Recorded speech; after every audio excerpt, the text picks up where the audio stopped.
The rain had just stopped falling over Chicago, but the cold still bit through Marcus Reed's thin jacket like 1,000 tiny needles.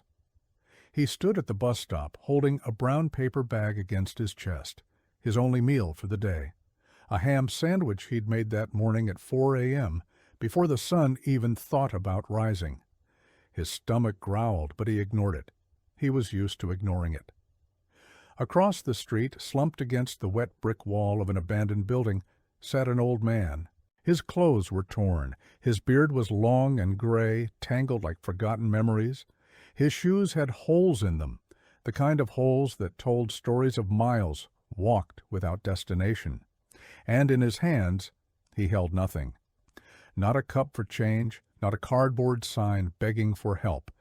Just nothing. Marcus looked at the old man. Then he looked at his sandwich. He had no idea, absolutely no idea, that this single moment, this one decision, would change the entire course of his life.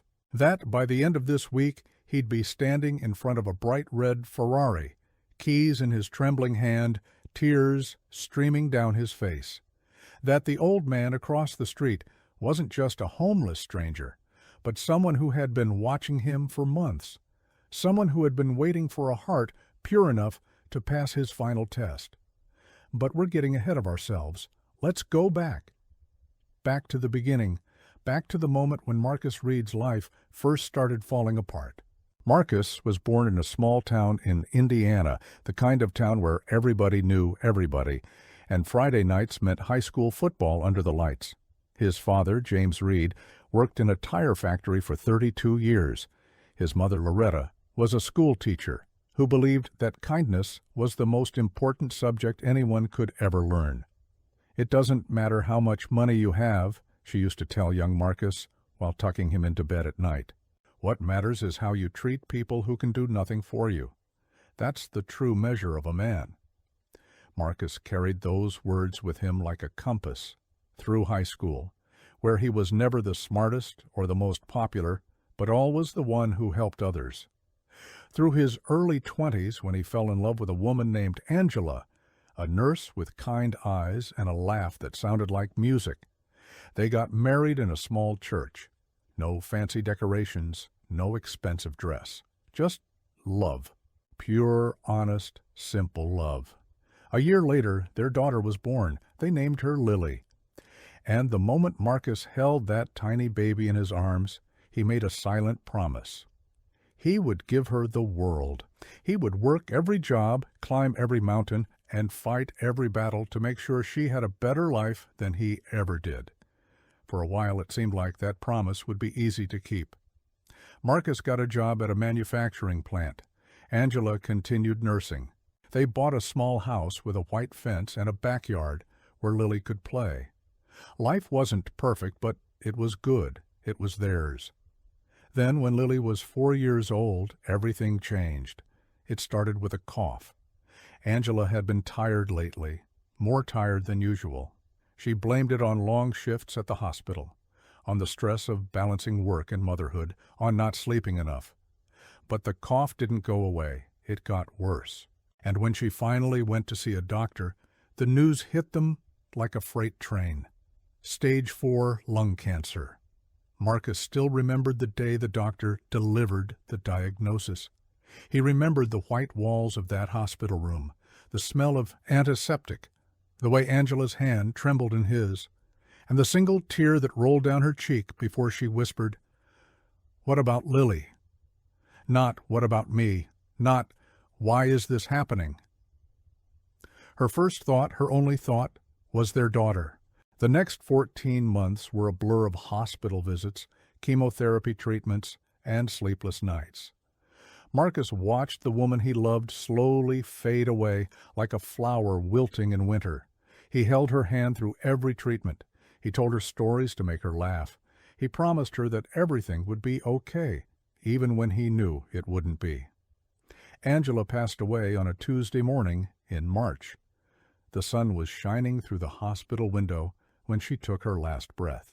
Lily was at home with Marcus's mother. She was too young to understand, too young to say goodbye. At the funeral, Marcus stood alone by the grave, holding Lily's tiny hand. The priest spoke words of comfort. Friends and family offered condolences. But Marcus heard none of it. All he could hear was the echo of his own heartbeat and the deafening silence where Angela's voice used to be. "Daddy," Lily whispered, looking up at him with her mother's eyes. "Is Mommy with the angels now?" Marcus knelt down, pulled his daughter close, and answered with a voice that barely held together. "Yes, sweetheart, Mommy is with the angels now, and she's watching over us, always." The medical bills came like an avalanche. Insurance covered some of the treatments, but not all. The hospital demanded payment.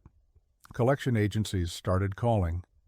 And just when Marcus thought things couldn't get worse, the manufacturing plant announced layoffs. His name was on the list.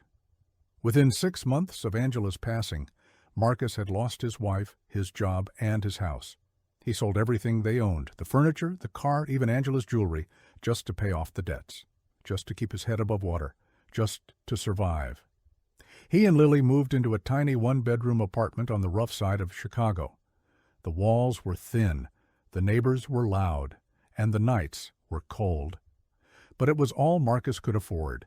He applied for dozens of jobs, manager positions, warehouse work, anything that would pay decent wages.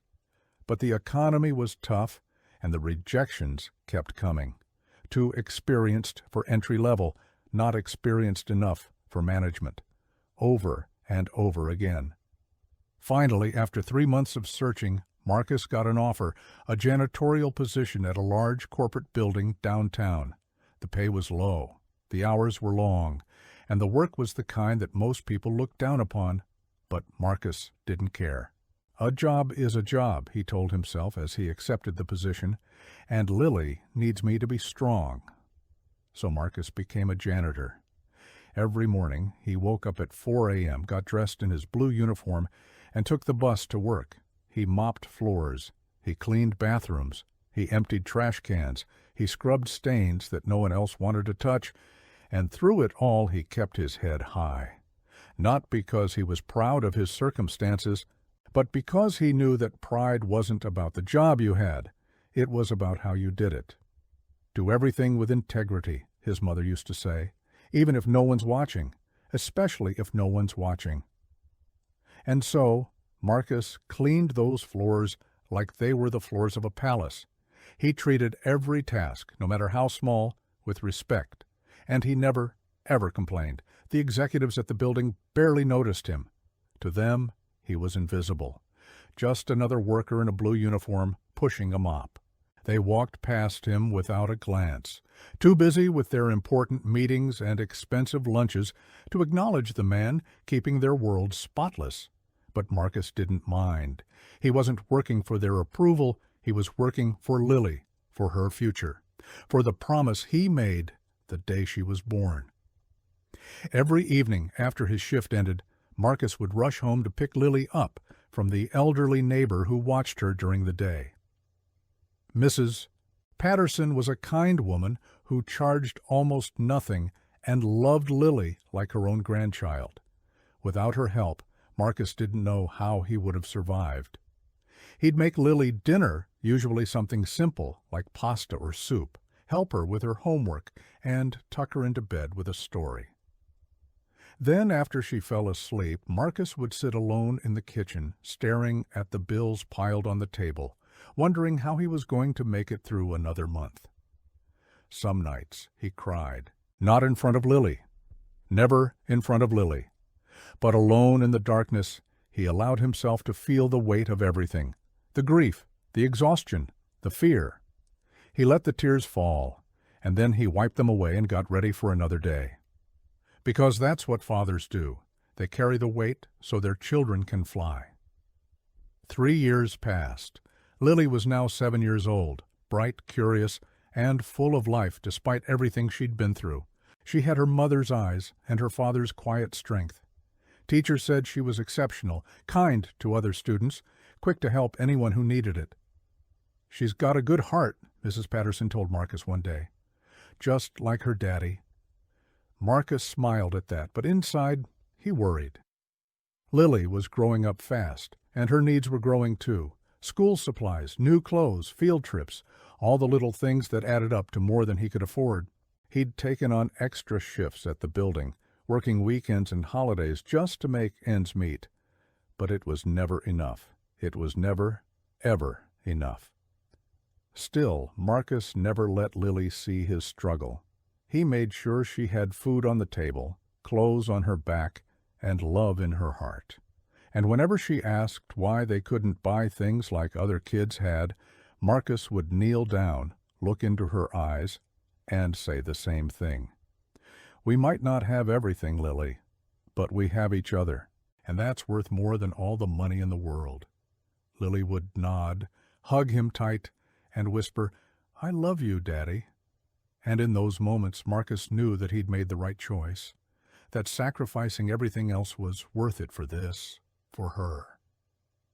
It was a Thursday morning in late October when Marcus first noticed the old man. The morning air was crisp, carrying the faint smell of burning leaves and approaching winter. Marcus stood at his usual bus stop, brown paper bag in hand, waiting for the 5:45 bus that would take him downtown. He was tired, bone tired, after working a double shift the day before. But rest was a luxury he couldn't afford. That's when he saw him. Across the street, sitting against the brick wall of an abandoned building, was an elderly man. His clothes were ragged, a torn jacket that might have once been expensive, faded pants, and shoes held together by nothing but hope. His hair was white and wild, and his beard stretched down to his chest. He looked like he hadn't eaten in days. But what caught Marcus's attention wasn't the man's appearance, it was his eyes. Even from across the street, Marcus could see them clearly. Deep blue eyes that held something unexpected, intelligence, awareness, a spark of something that didn't match the rest of his broken appearance. The old man wasn't begging. He wasn't holding a sign or asking for change. He was simply sitting there, watching the world pass by with those piercing eyes. Marcus stared for a moment, then looked away. The bus was coming. But as he boarded and found a seat, he couldn't shake the image of those eyes from his mind. The next morning, the old man was there again, same spot, same torn clothes, same watchful gaze, and the morning after that, and the one after that. For 2 weeks, Marcus saw the old man at the bus stop every single day. Sometimes he was sitting. Sometimes he was lying on a piece of cardboard trying to sleep. But he was always there, like a ghost that had decided to haunt that particular corner of Chicago. Marcus noticed something else, too. He noticed how people reacted to the old man. Most people didn't react at all. They walked past without looking, their eyes fixed straight ahead, pretending the old man didn't exist. It was easier that way. Easier to ignore the uncomfortable reality of someone else's suffering than to acknowledge it. Others were openly hostile. Marcus watched a well-dressed businessman actually step over the old man's legs rather than walk around him, muttering something about lazy bums as he passed. He watched teenagers laugh and point, mocking the old man's appearance for their own amusement. And he watched police officers tell the old man to move along, threatening him with arrest if he didn't find somewhere else to be worthless. Each time Marcus witnessed these scenes, something inside him twisted, because he knew that any of those people could have been in that old man's position. One bad decision, one tragic loss, one moment of misfortune, that's all it took to fall from grace. He knew because he had nearly fallen himself. On the 15th morning, Marcus made a decision. The weather had turned bitterly cold overnight. Frost covered the ground like a white blanket, and the wind cut through the air like knives. Marcus stood at the bus stop, his thin jacket doing little to protect him from the chill. He was hungry. He hadn't been able to afford breakfast for himself that morning. Only enough food for Lily. In his hand was the brown paper bag, his lunch. The only meal he would have until dinner. Across the street, the old man sat in his usual spot, shivering. His lips were blue. His hands were trembling. He looked like he might freeze to death before noon. Marcus looked at the old man. Then he looked at his sandwich. His mother's voice echoed in his mind. What matters is how you treat people who can do nothing for you. That's the true measure of a man. Without another thought, Marcus crossed the street. The old man looked up as Marcus approached, those blue eyes locking onto him with an intensity that was almost unsettling. He didn't speak. He just watched. Waiting. Marcus held out the brown paper bag. Here, he said simply. You need this more than I do. For a long moment the old man didn't move. He just stared at Marcus, studying him, measuring him like a scientist examining a rare specimen. Then, slowly, he reached out and took the bag. You're giving me your lunch, the old man said. His voice was rough, like gravel scraping against stone, but there was clarity in his words, sharp, precise. Why? Marcus shrugged. Because you looked hungry. Lots of people look hungry. Lots of people are cold. You can't help everyone. No, Marcus agreed, but I can help you. Right now. And that's something. The old man tilted his head, those piercing eyes never leaving Marcus's face. You don't have much yourself, he observed. That jacket is too thin. Those shoes are worn. And judging by how carefully you held that bag, that sandwich was probably your only food for the day. Marcus was taken aback. How could this homeless man see so much? It doesn't matter, Marcus said after a moment. I'll manage. Will you? The old man's voice held a strange edge, not mocking, but testing. What if you can't manage? What if going without that meal means you're too weak to work and you lose your job? What if your daughter suffers because of your kindness to a stranger? Marcus's heart skipped. How do you know I have a daughter? The old man didn't answer directly. Instead, he opened the brown paper bag and looked inside. A ham sandwich, an apple, a small bottle of water. Simple food, the old man murmured. Made with care, packed with love. He looked back up at Marcus. A man who takes the time to pack his lunch this carefully in the early morning hours isn't someone who wastes anything, which means this meal wasn't spare. It was sacrifice. Marcus felt something strange happening, a connection he couldn't explain, like this conversation was more than it appeared to be, like he was being evaluated for something he didn't understand. Just eat it, Marcus said quietly. Please, it's getting cold out here, and you need the strength. The old man held his gaze for another long moment. Then, for the first time, he smiled. It was a small smile, barely visible beneath the wild beard, but it reached his eyes. Thank you, he said. What's your name? Marcus Reed. Thank you, Marcus Reed. The old man nodded slowly. I won't forget this. The bus horn honked in the distance. Marcus glanced over his shoulder. The 5:45 was pulling up to the stop. I have to go, he said, already backing away. Take care of yourself. You too, Marcus, the old man called after him. You too. Marcus ran for the bus, barely making it before the doors closed. As the bus pulled away, he looked out the window toward the abandoned building. The old man was still watching him, still smiling that small, knowing smile. Marcus told himself it was just a random encounter, a small act of kindness that would be forgotten by both of them by the end of the day. He was wrong. The next morning, Marcus brought 2 sandwiches.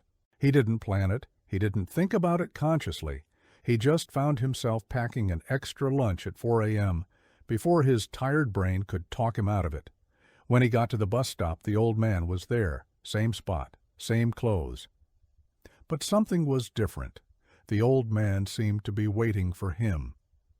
Marcus crossed the street without hesitation and handed over one of the sandwiches. You came back, the old man observed. Seemed like the right thing to do. They sat together for a few minutes as Marcus waited for his bus. The old man asked questions, curious questions that seemed innocent but felt probing. Where did Marcus work? How long had he been a janitor? Did he like his job? Marcus answered honestly. He had nothing to hide. The next day he brought soup. The day after that, a warm coat he'd found at a thrift store. It had cost him $5, money he couldn't really spare.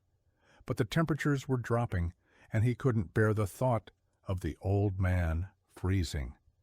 The old man accepted each gift with the same quiet grace, the same piercing study, the same questions that seemed to be searching for something beyond the answers. A routine developed. Every morning Marcus would arrive at the bus stop early, cross the street, and spend 10 minutes with the old man. They would talk about simple things, the weather, the city, the way the world seemed to be getting colder in more ways than one. But sometimes the old man would ask deeper questions. Do you ever regret your choices, Marcus? Taking this path? Working as a janitor when you clearly have the intelligence for more? Marcus would pause, consider the question, and answer from his heart. Every choice I've made has been for my daughter, he said one morning. Regret doesn't have a place when you're doing what needs to be done. The old man nodded slowly.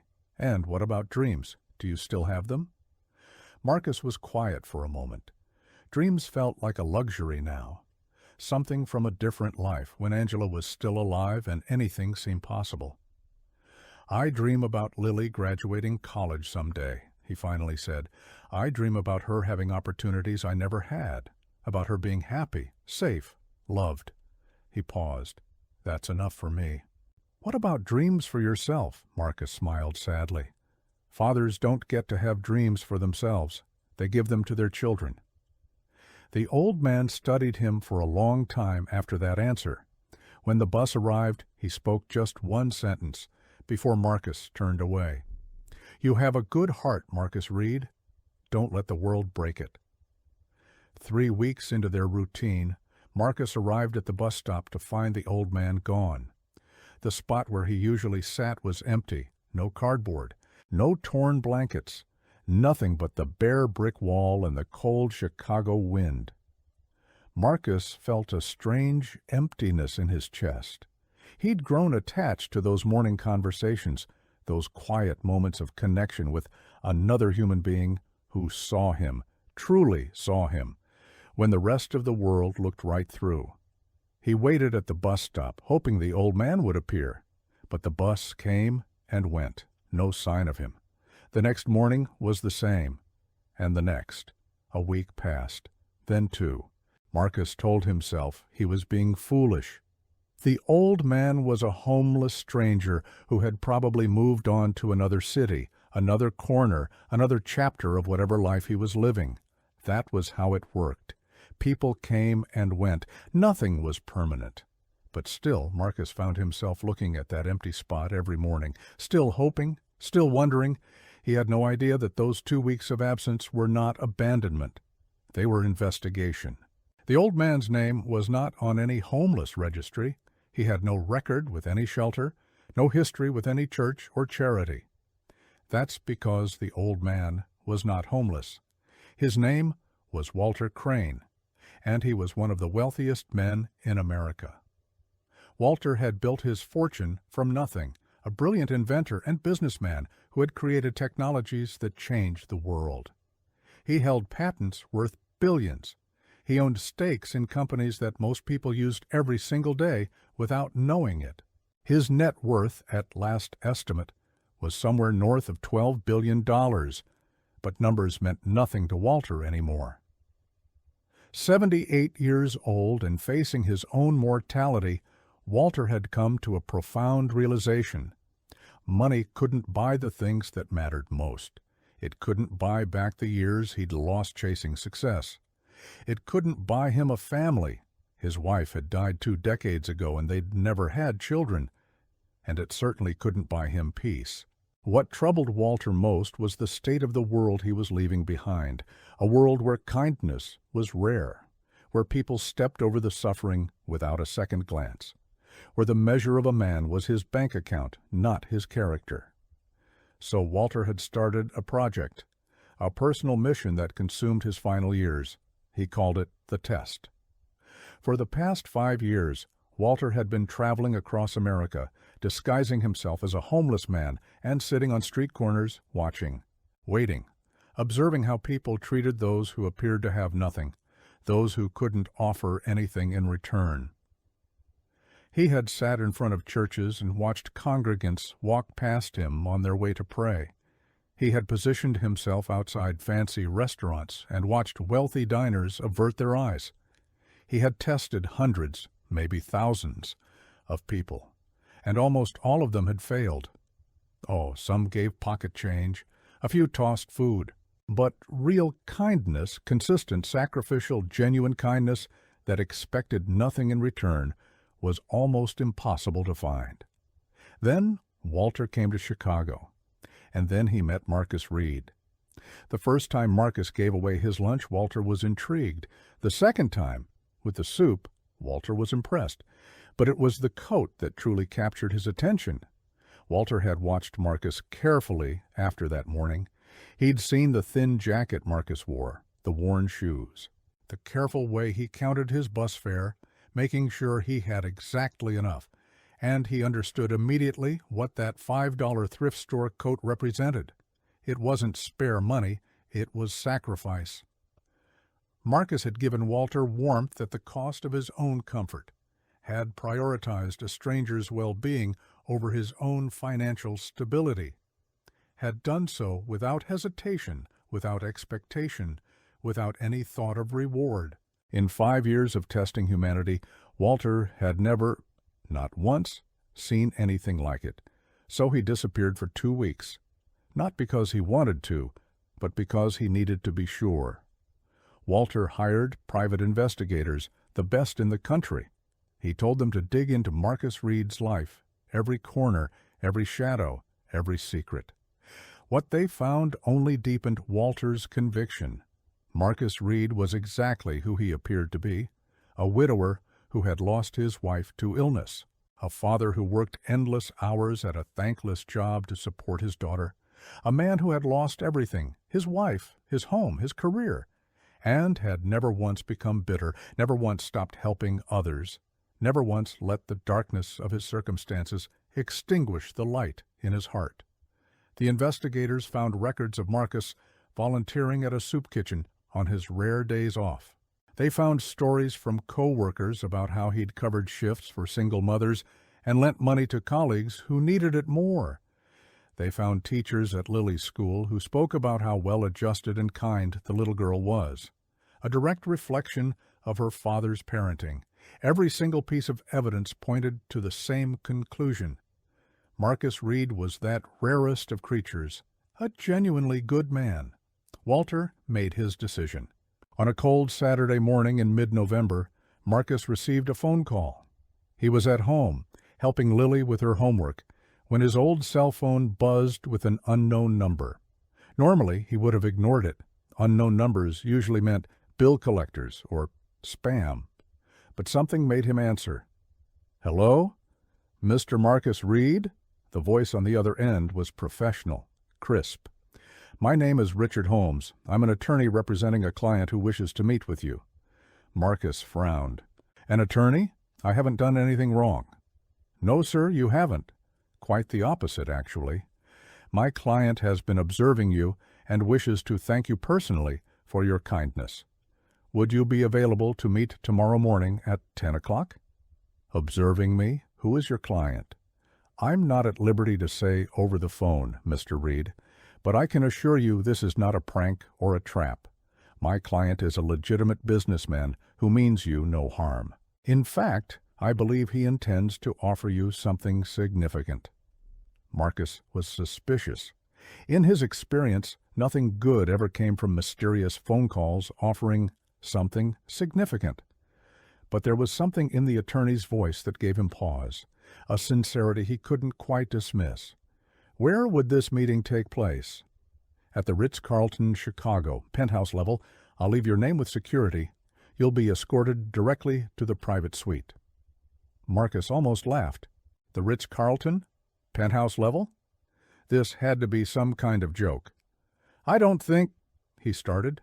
"Mr. Reed." The attorney's voice softened. "My client specifically asked me to tell you something. He said you'd be skeptical. He said to remind you of the mornings at the bus stop, the sandwiches, the coat. A pause. Does that mean anything to you? Marcus's heart stopped. The old man. I'll be there, Marcus said quietly. Tomorrow at 10. Marcus barely slept that night. He lay awake, staring at the ceiling, trying to make sense of what was happening. The old man from the bus stop was connected to a lawyer, a penthouse, the Ritz-Carlton. None of it fit. None of it made sense. But he kept remembering those piercing blue eyes, the intelligent questions, the way the old man had studied him so carefully, like he was searching for something specific. What if the old man wasn't really homeless? What if everything Marcus thought he knew about those morning encounters was wrong? By the time morning arrived, Marcus was exhausted, but determined. He dressed in the nicest clothes he owned, a button-down shirt that was slightly faded but clean, khakis that had been mended more than once, and his most respectable pair of shoes. It wasn't much, but it was the best he could do. He dropped Lily off at Mrs.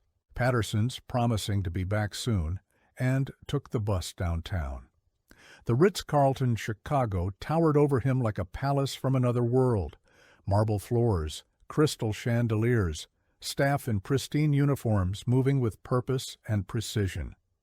Marcus had walked past this building 1,000 times on his way to work, but he'd never imagined actually walking through its doors. He felt completely out of place. At the front desk, he gave his name. The receptionist, a young woman with perfect makeup and a professional smile, typed something into her computer and immediately straightened.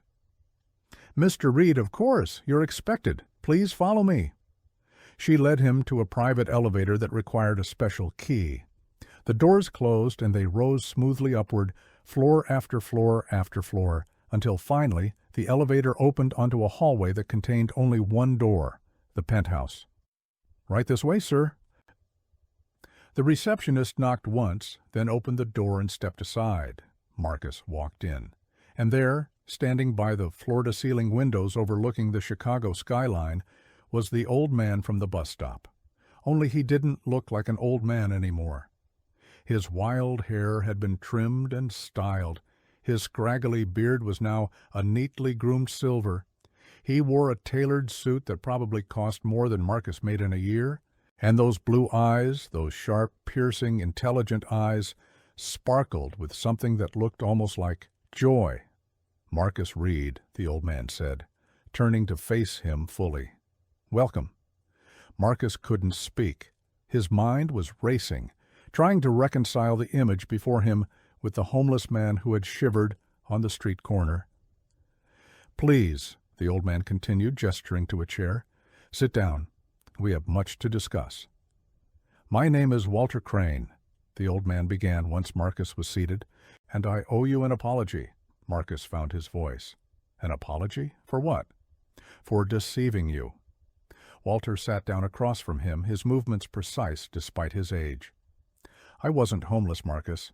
I've never been homeless. That was a disguise. A test, if you will." "A test," Marcus repeated the word slowly. "Why would you test strangers on the street?" Walter was quiet for a moment, his eyes growing distant.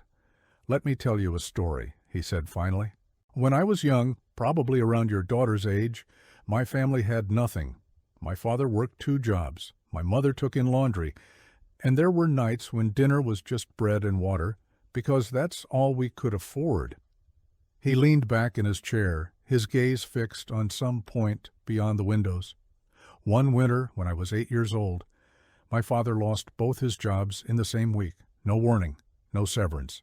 Just gone. We had no savings, no family to help, and within a month we were living on the street." Marcus felt his chest tighten. He knew that fear, that helplessness. "For 6 months we survived on the kindness of strangers," Walter continued. "Soup kitchens, church donations, the occasional person who would stop and give us food or money, but mostly people looked right through us, like we didn't exist, like our suffering was an inconvenience they preferred not to see." He paused, his eyes returning to Marcus. "There was one man, though, I never knew his name. He worked as a janitor at a factory nearby, and every morning on his way to work, he would stop by our spot and give my father whatever food he'd brought for himself. Every single morning, for months. He never asked for anything, never told anyone, never expected recognition. He just gave, because it was the right thing to do. Marcus felt something shift inside him. Recognition. Understanding. My father eventually got back on his feet, Walter said, got a new job, rebuilt our lives. But he never forgot that janitor. And neither did I. In fact, that man, that simple, selfless act of kindness, shaped everything I became. He stood and walked to a desk across the room, picking up a framed photograph. I built my fortune over 50 years, Marcus. Invented things, started companies, made more money than any one person could ever need. But as I got older, I started to wonder. Where were the others? Where were the people like that janitor? The ones who gave when they had nothing? The ones who saw the suffering and chose to help instead of look away? He turned back to Marcus, his expression serious. So I decided to find out. 5 years ago, I started this project. I would disguise myself as a homeless man and sit on street corners across America. I would watch, wait, see how people truly behaved when they thought no one important was watching. And Marcus asked quietly. Walter's face fell. And the results were disheartening. In 5 years in cities across this nation, I tested thousands of people. Most walked past without a glance. Some were openly cruel, and the few who did give, a coin here, a dollar there, did so with pity, not compassion. They gave to feel better about themselves, not to truly help another human being. He set down the photograph and faced Marcus directly. Then I came to Chicago, and I met you. Walter described what had happened, how Marcus had given up his only meal without hesitation, how he'd come back day after day, bringing more food, bringing warmth, bringing simple human connection, how he'd never once treated Walter like a lesser being, never once looked at him with pity or disgust. I've tested thousands of people, Marcus, Walter said. You're the only one who passed, the only one who demonstrated genuine, consistent, sacrificial kindness without any expectation of reward. Marcus shifted uncomfortably. I didn't do anything special, he said. I just treated you like a person. That is special. Walter's voice rose with emotion. Don't you see?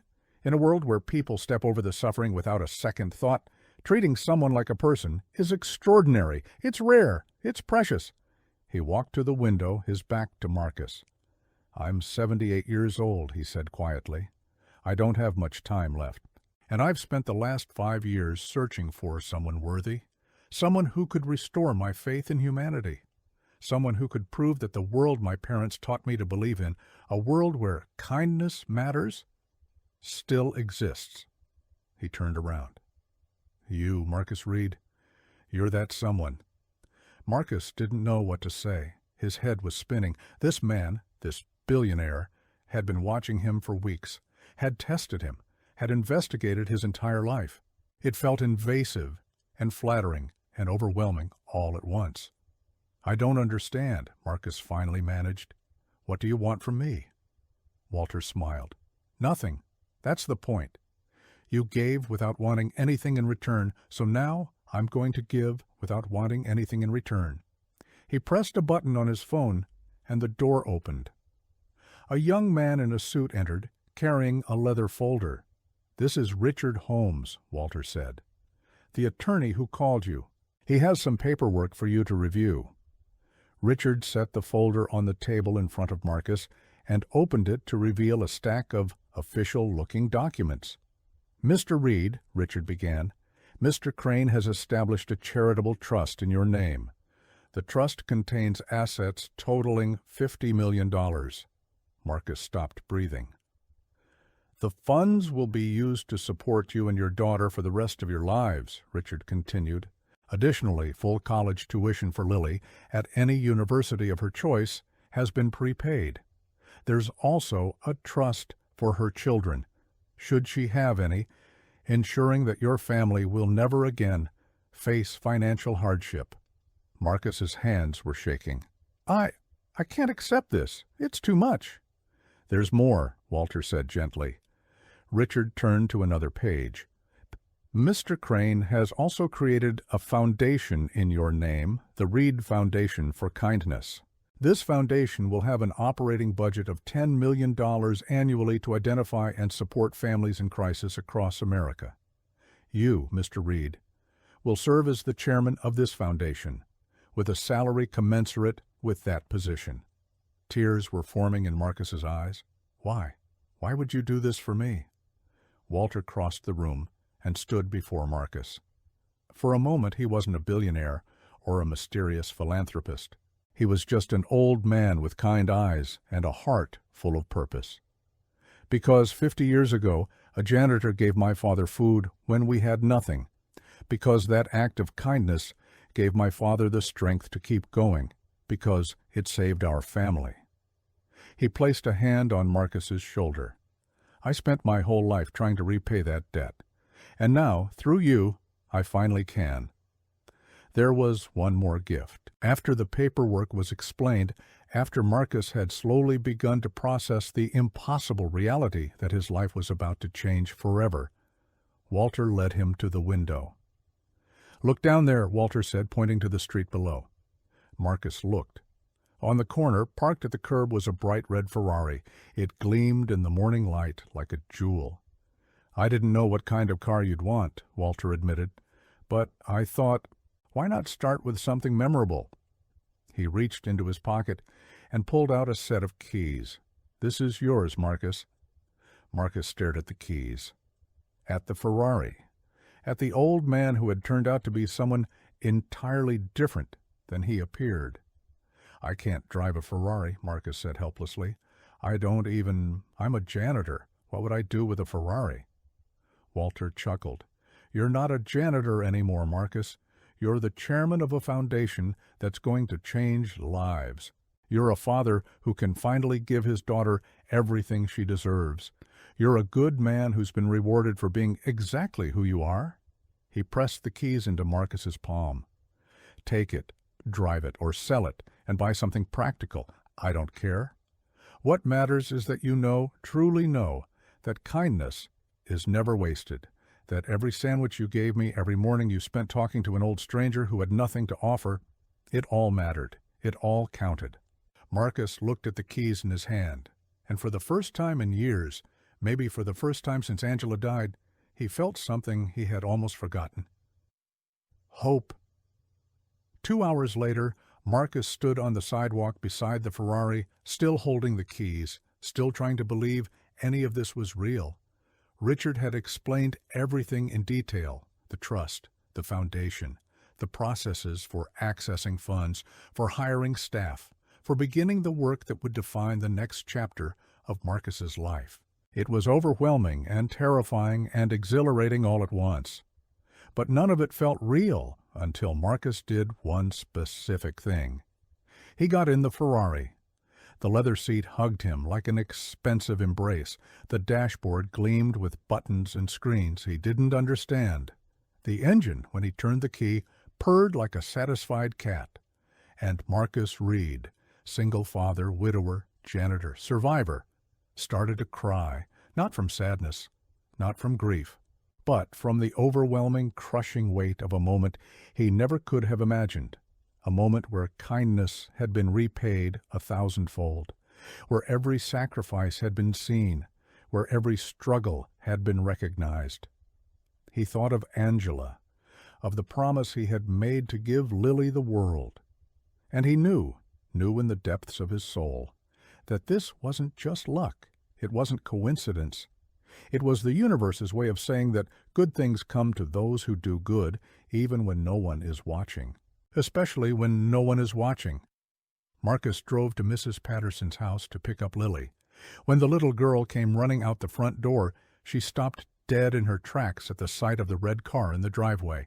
Her eyes went wide. Her mouth fell open. "Daddy?" she whispered. "Where did that come from?" Marcus knelt down and pulled her into his arms. "It's a long story, sweetheart," he said.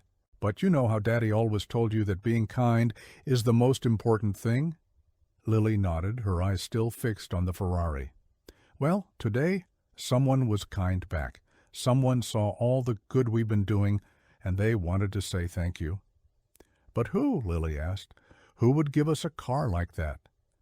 Marcus smiled, thinking of the old man with the piercing blue eyes, the homeless stranger who turned out to be a guardian angel in disguise.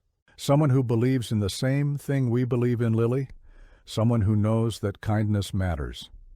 He stood up and took her hand. Come on, let's go for a ride. 6 months later, the Reed Foundation for Kindness had helped over 200 families in crisis. Marcus had hired a small staff, including, at his insistence, Mrs. Patterson, who became the foundation's community outreach director. They worked with shelters, hospitals, schools, and churches to identify families who were struggling and provide them with the support they needed to get back on their feet. But Marcus never forgot where he came from. Every morning, before going to the office, he would drive past his old bus stop, the corner where he used to wait, the spot where an old man used to sit. Sometimes he would stop. Sometimes he would just slow down and remember. And sometimes, when he saw someone sitting on that corner looking cold and hungry, Marcus would pull over. He would walk across the street. He would offer food or money or just a few minutes of conversation. Because that's what you do. You pay it forward. Walter Crane passed away peacefully 18 months after that meeting at the Ritz-Carlton. He was 80 years old, surrounded by the quiet comfort of his estate, with a smile on his face and peace in his heart. In his will, he left a handwritten letter for Marcus. Dear Marcus, if you're reading this, I'm gone. But I want you to know that meeting you was the greatest gift of my final years. You restored my faith in humanity at a time when I had almost lost it completely. Continue the work we started, find the helpers, reward the kind, and never ever forget that in a world that often seems dark and cold, people like you are the light. The janitor who fed my father 50 years ago never knew the impact he had, but you do. You know now. And that knowledge comes with responsibility. Use it wisely. With eternal gratitude, Walter Marcus read that letter at Walter's memorial service, surrounded by the hundreds of people whose lives had been changed by the Foundation's work. There wasn't a dry eye in the room. Years later, when Lily graduated from Harvard, full scholarship, top of her class, she gave a speech that mentioned her father. When I was 7 years old, she said, her voice clear and strong, my father worked as a janitor. We had nothing, but every morning he would give his lunch to an old man on the street who had even less. He taught me that kindness isn't something you do when it's convenient. It's something you do because it's right, because every person deserves to be seen, to be valued, to be loved. She looked at Marcus in the audience, her eyes shining. I am who I am because of my father, because he showed me that generosity isn't about how much you have, it's about how willing you are to share it. And I promised Dad to spend the rest of my life living by that example. Marcus wiped away his tears, and somewhere he knew Angela was smiling down at them both. The Ferrari is still in Marcus's garage. He rarely drives it anymore. There's an SUV for everyday use, a sedan for foundation business, but he keeps the Ferrari polished and pristine, a reminder of the morning everything changed. Sometimes, late at night, Marcus will go out to the garage and just sit in the driver's seat. He'll hold those keys, the same keys Walter pressed into his palm all those years ago, and he'll think about everything that led to this moment, the sandwich, the coat, the piercing blue eyes of an old man who saw something in him that he didn't see in himself. And he'll remember his mother's words, the ones he has now passed on to Lily, the ones that guide the Foundation's mission, the ones that have become the cornerstone of everything he believes. It doesn't matter how much money you have. What matters is how you treat people who can do nothing for you. That's the true measure of a man. Marcus Reed was, by that measure, the richest man in the world. not because of the money in his accounts or the Ferrari in his garage, but because of the love in his heart and the lives he continues to change, one act of kindness at a time. So the next time you pass someone on the street who looks like they need help, the next time you have the chance to share what little you have with someone who has even less, remember this story. Remember Marcus Reed. Remember Walter Crane. And remember that you never know who's watching. You never know whose life you might change. You never know when a simple sandwich might unlock a door to something extraordinary. Because kindness, real, genuine, sacrificial kindness, is never wasted. It always comes back. Sometimes in ways you could never imagine, sometimes in the form of keys to a Ferrari, and sometimes in something even more valuable, the knowledge that you made a difference in someone's life, that you were seen, that you mattered. That's worth more than all the money in the world.